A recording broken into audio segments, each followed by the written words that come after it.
Isang magandang araw mga kaibigan. Narito na naman po si Shen TV na magbabahagi sa inyo ng kapanapanabik tungkol sa kwento ng pag-ibig.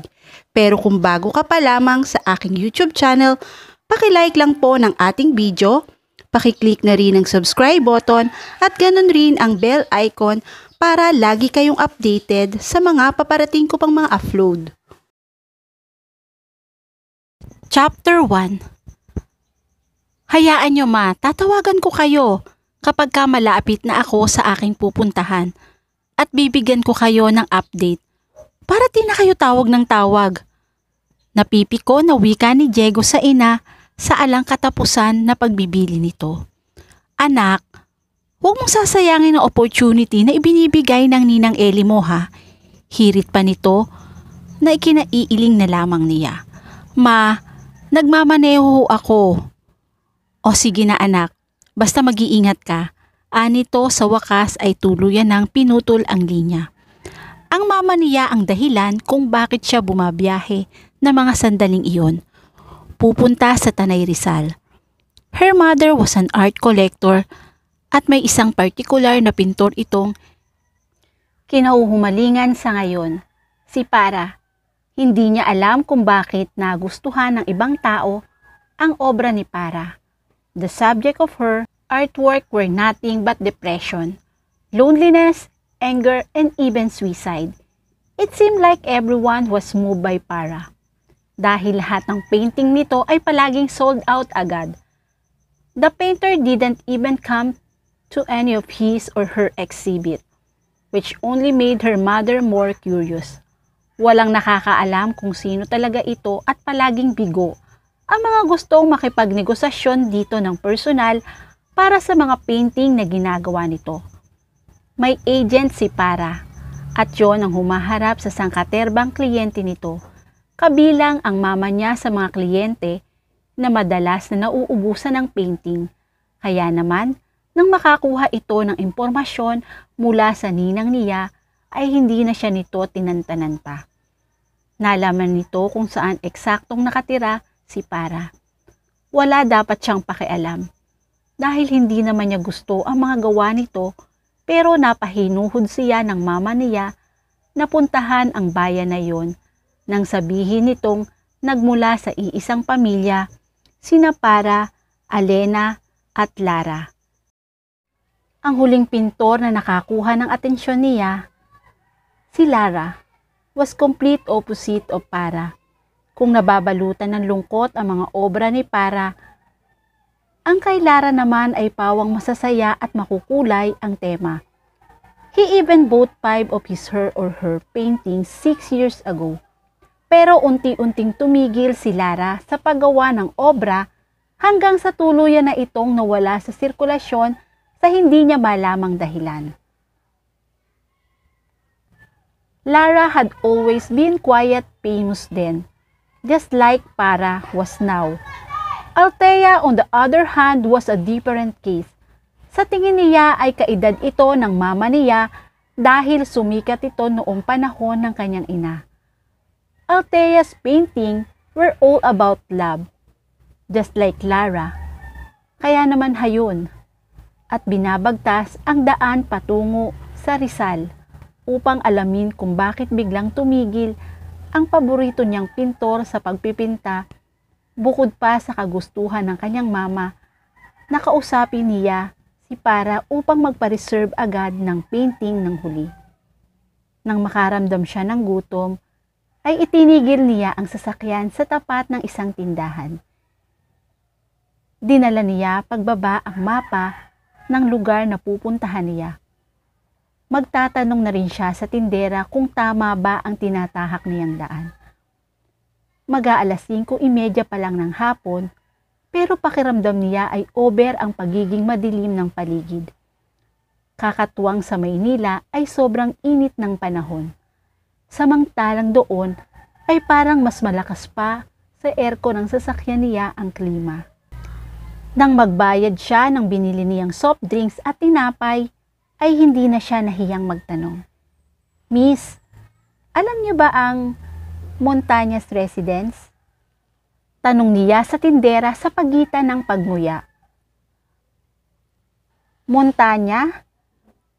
Parang ngayon ko lang narinig ang apeliding yon ha. Teka, itatanong ko sa kanila. Anito at itinuro ang 4 na matandang lalaki na nakatambay at nag-uusap-usap sa harap ng tindahan nito. Lumabas pa ito at tinanong ang mga nagpupulong. Montanya? Abay ngayon ko lang narinig iyon ah. May nakatira ba ritong ganun ang apelido? Sabi ng unang pinagtanungan ng tindera. Nag-iling naman ang iba pang nandun. Napangiwi siya. Paanong hindi alam ng mga taga roon na may kababayan ang mga ito na isang pamilya ng sikat na mga pintor? Ay paano ba yan iho? Walang nakakaalam eh. Sigurado ka bang taga rito ang hinahanap mo? Balik tanong sa kanya ng tindera. Oho, ang sabi po kasi ng impormante ko ay 5 to 10 minutes pa ang biyahe mula sa city proper. Malaki raw po yung bahay at nasa may tabi lang daw po ng kalsada yon kaya hindi ako maliligaw. Paliwanag pa niya. Teka, malayo sa bayan eka mo at malaki yung bahay.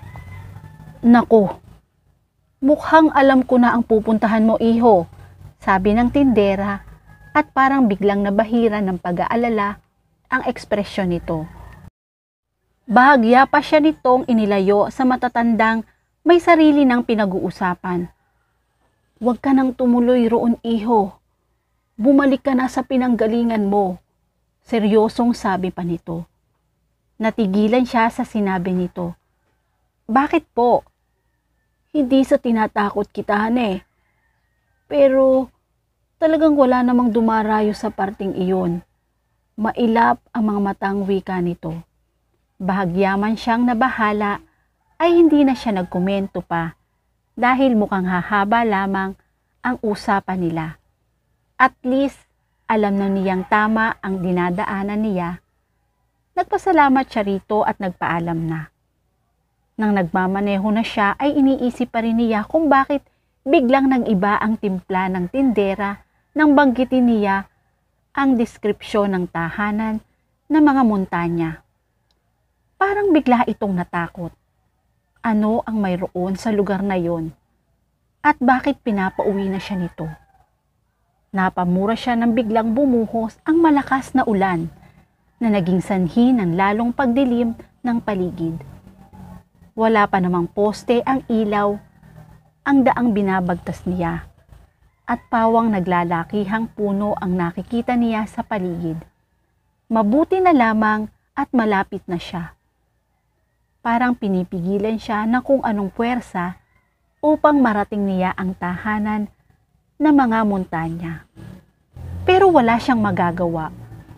Ang mga yon ay dahil desidido siya para marating ang pakay niya. Oh my God! Putol niya sa sariling iniisip. Dahil biglang kumulog at kumidlat. Parang eksena sa isang horror film ang nangyayari at siya ang pangunahing tauhan. Lihim siyang nagdasal na sana ay huwag mauwi sa nangyari sa mga bidang artista ang kahihinatna ng pagmamatigas niyang dumayo pa rin doon. Parang unti-unti na siyang nanghihina dahil sa bilis ng tibok ng puso niya.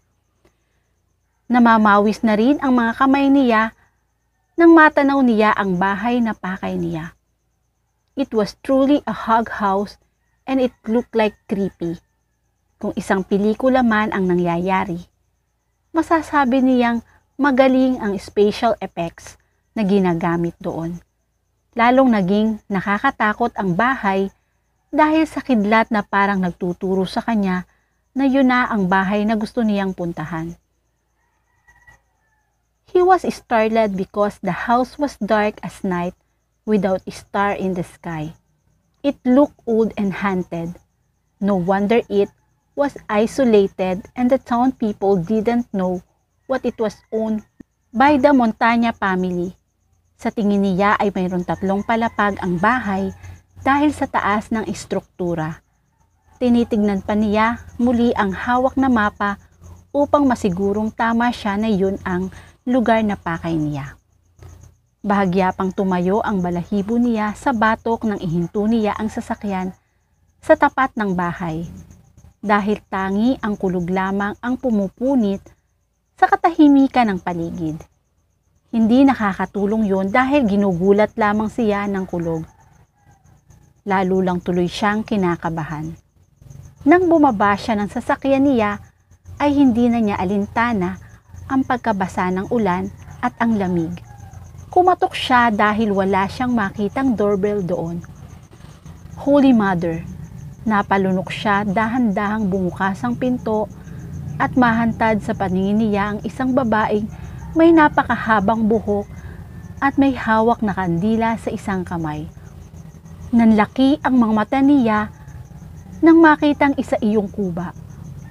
Kakaripas na siya na ng takbo pabalik sa sasakyan, na may magsalita mula sa likuran nito. Ilang beses ko bang sasabihin sa'yo, Egay, na huwag kang basta-basta magbubukas ng pinto? Malamig na tanong ng isang boses babae. Sabay pa silang tumingin ng babaeng nasa harap niya na nagsalita at napasinghap siya nang makita ito. An angel in hell. Nang tumingin ito sa kanya ay nagtama ang mga paningin nila, ay lalong bumilis ang tibok ng puso niya. Alam niyang hindi yon dahil sa takot. He was greeted by the most beautiful set of blue eyes he had ever seen. Her eyes seemed darker probably because she was annoyed by the fact that he was there. Kahit ang liwanag na nagmumula lamang sa kandilang hawak ng tinawag nitong Egay, ang nagsisilbing tanglaw nila, ay hindi iyon naging hadlang upang masabi niyang napakaganda nito. Matangkad ito. Sa tingin niya ay aabot ito ng 6 na talampakan, marahil ay dahil may lahi itong banyaga. Nakalugay ang napakahabang buhok nito na makintab at itim na itim. Lutang na lutang ang kaputian ng balat nito sa suot na itim na simpleng bestida. Natigil ang pagsuri niya sa anghel ng kadiliman. Nang mapadako ang tingin niya sa mga kamay nito, may hawak itong shotgun. Otomatikong itinaas niya ang 2 kamay nang itutok nito sa kanya ang hawak nito. Napalunok siya. Mukhang mauubusan siya ng laway sa lugar na yon. Sa isip ay nagpaalam siya sa mga magulang at kapatid niya dahil walang laban siyang sasama sa sundo niya. Napangiti siya sa naisip. Sino ka?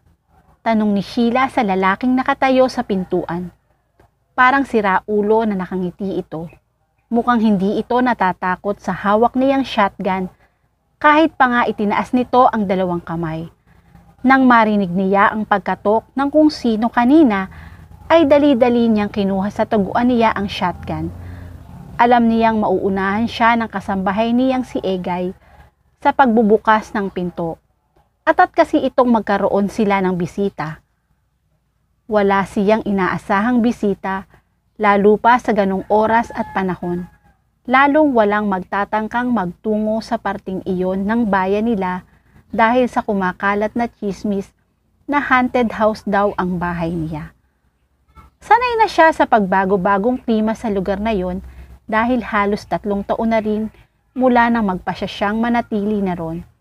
Her family owned that house that had been built decades ago.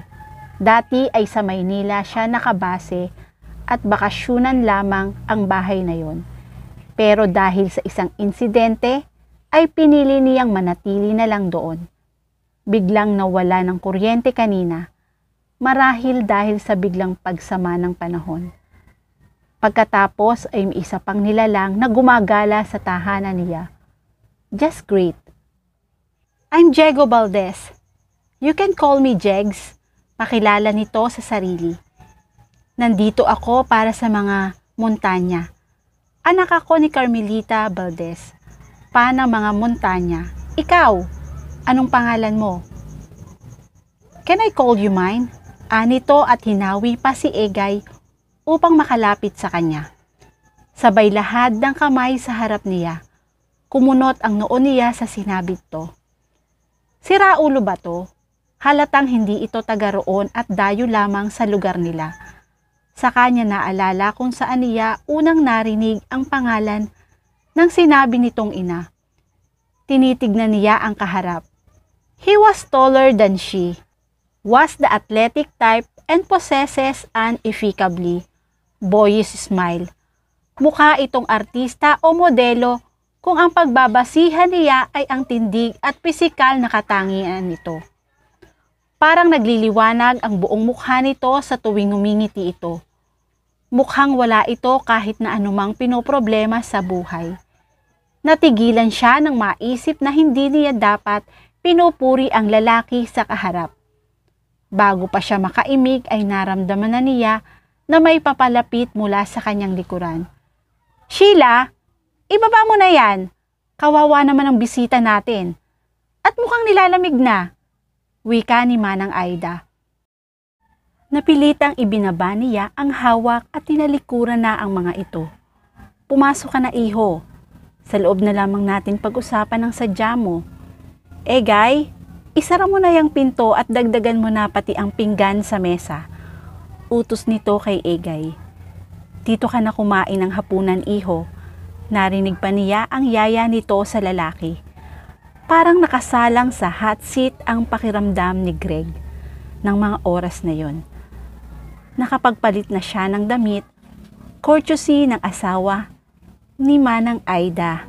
At ngayon nga ay nasa dining area na sila. Sa kabisera nakaupo si Sheila at nasa kaliwa naman siya nito. Nakilala na rin niya ang iba pang mga kasambay roon. Nalaman niya na mas marami pa palang kasambahay ang naroon kaysa sa totoong may-ari ng bahay. Nagtaka pa siya nang si Sheila lamang ang humarap sa kanya. Nasaan ang pamilya nito? At bakit halos lahat ng mga kasambahay roon ay kakaiba? Si Ryan ay midget na mukhang kaedad lamang ni Egay. Si Egay ang nagbukas ng pinto para sa kanya. Kanina ay kuba. Si Mimi na sa unang tingin ay hindi mahalatang may diferensya ang kanang bahagi ng mukha. Dahil natatabunan ng buhok nito yon, hindi agad mapapansin sa sunog ang bahaging iyon ng mukha nito. Ang mag-asawang sina Manong Ato at Manang Aida lamang ang parang normal doon. Dahil hindi pa niya makategorize kung saan papasok ang amo ng mga itong si Sheila. Pakiramdam niya ay nakikisalo siya sa Montañez family. Nawala na ang takot niya na may mangyayaring masama sa kanya roon dahil halos lahat naman yata ay magiliw at mabait sa kanya. Mukhang bihirang magkaroon ng bisita ang tahanang iyon, kaya naman parang panauhing pagdangal ang trato ng mga ito sa kanya maliban kina Mimi at Sheila. Kahit hindi nagsasalita, ang huli ay alam niyang sa isip nito ay sinisipa na siya nito palabas ng bahay nito. Pagkatapos nilang kumain, kinausap na raw nito ang dalaga at pagpasensyahan na lamang daw niya ito kung may masasabi ito na hindi maganda dahil hindi na raw ito sanay na humarap sa bisita. Nahuhulaan niyang ito si Para.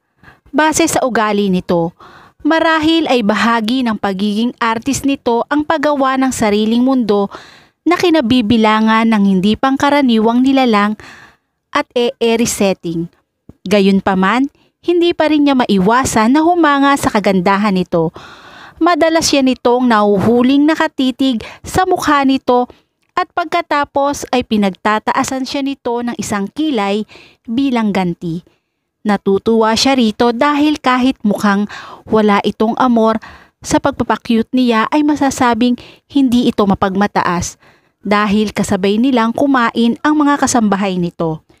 Wala pa ring tigil ang pagbuhos ng ulan at hindi pa rin nagkakaroon ng kuryente kaya naman dinner with candlelight ang drama nila.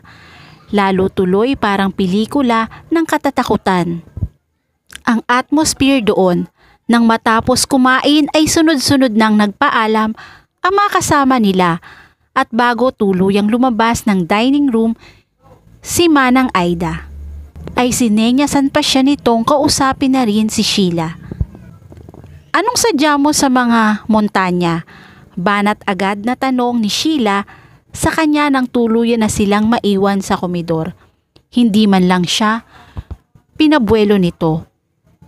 My mother want to make an early reservation o Paras painting. Sinimulan niya ang paglalahad ng totoong pakay.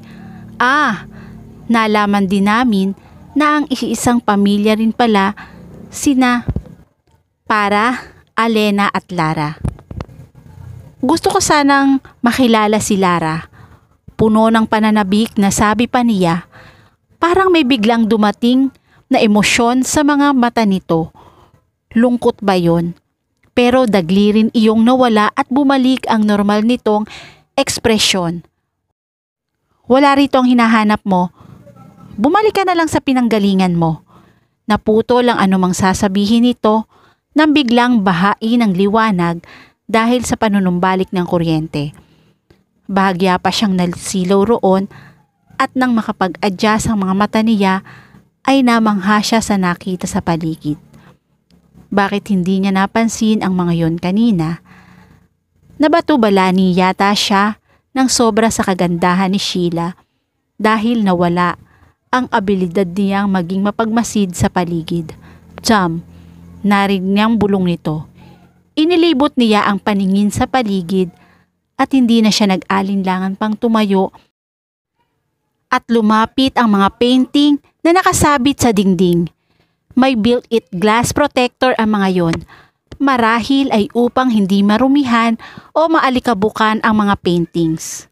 It was definitely Para's work because most of it was bloody lonely. Bakit sa lugar na yun nito isinabit ang mga yun? Parang hindi na bumalik pa kung sino ang makikikain sa mga ito. Naagaw ang atensyon niya sa tatlong kababaihan sa komedor. The taller one was pointing at the rainbow which was in front of them. They were standing in the middle of a field filled with different kinds of flower that made the painting look magnificent and lively. The paintings had Lara and Alena's name on it. Ngayon mo sabihing wala sila rito. Aniya at nilingon si Sheila. Your Para. Walang pagdududang sabi niya. Marahil ay alam nitong wala na itong lusot at hindi na siya maniniwala kung tatanggi pa ito. Kaya tumango na lamang ito. Muli siyang lumapit dito. My mother together with her friends adore your freaking painting. Nakangiting imporma niya rito. Nasaan sina Alena at Lara? Pwede ko ba silang makilala? Huwag kang mag-alala. Hindi ko naman ipagkakalat na dito kayo nakatira. My lips are definitely sealed. Sandaling natigilan ito. Alena is my mother. She has already passed away. As for Lara, wala na siya. Hindi na siya babalik pa kahit kailan. Walang reaksyon sa muka na sabi nito. It was his turn to get stunned. Kaya ba ganon ang mga tema ng obra ni Sheila? Dahil wala itong kasamang pamilya at pulos mga kasambahay lamang. Bakit pinili nitong i-isolate ang sarili? Nasaan ang father mo? Wala sa loob na tanong niya. Biglang nabahira ng galit ang asul nitong mga mata. I already answered some of your question. I believe my personal life is none of your business. Makakaalis ka na. Pagtataboy nito sa kanya. Nauna na itong lumabas ng dining room kaya wala na siyang nagawa kundi sumunod dito. Teka, ano nga pala ang sagot mo roon sa pagpapareserve ng painting ng mama ko? May mga natapos ka na bang paintings? Sinabi niyang kunan ko na raw ng larawan ang mga obra mo at ipadala agad sa kanya. Siguradong pababalikin lang ako noon kapag walang nangyari sa pagpunta ko rito. Hindi mo alam kung gaano kakulit ang mama ko. Triple ko yun. Kaya nga minsan, iniisip ko nang ipamigay siya.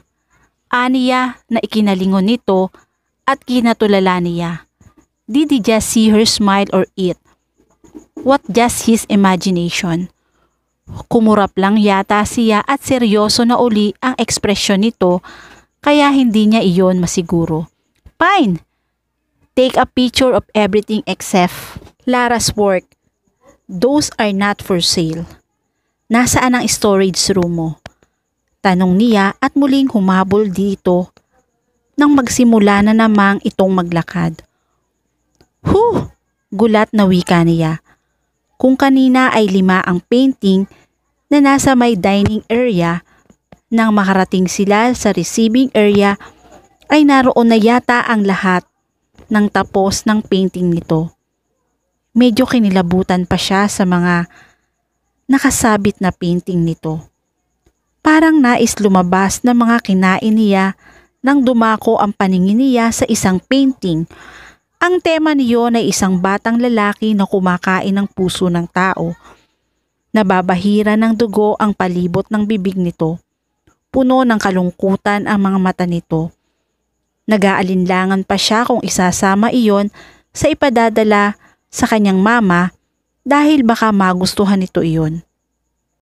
Ryan, malakas na tawag ni Sheila sa maliit nitong kasambahay. Pagkatapos gawin ng lalaking ito ang kailangan niya, ihatid mo na siya palabas ng bahay. Utos nito na makalapit sa kanila ang tinatawag na kasambahay. Diego, agaw niya sa atensyon ni Sheila.